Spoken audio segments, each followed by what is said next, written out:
Prostat xərçəngi və süd vəzisi xərçəngi arasında əlaqə. Aparılan elmi araşdırmalarda prostat vəzi xərçəngi və süd vəzi xərçəngində BRCA adlı gende olan mutasiya, yəni istər xarici, istərsə də daxili mühit faktorlarının təsiri altında genin davamlı yenidən formalaşması kəşf edildi. Yəni prostat vəzinin xərçəngində də, süd vəzisinin xərçəngində də ailə anamnezi nəzərə çarpan risk faktorudur.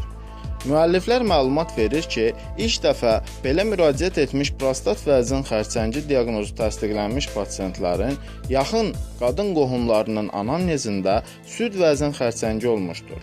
Genin sekvenirləşdirilməsi, yəni DNT-də nukleotid və amin turşuların yerləşmə ardıcıllığının öyrənilməsi göstərdi ki, prostat vəzi xərçəngindən əziyyət çəkən kişinin mutasiyaya uğramış geninə onun süd vəzi xərçəngi diaqnozu qoyulmuş yaxın qohumlarında da rast gəlinir. Bu genin olması isə pis proqnozu və aqressiv fenotipli xərçəng xəstəliyini təmin edir.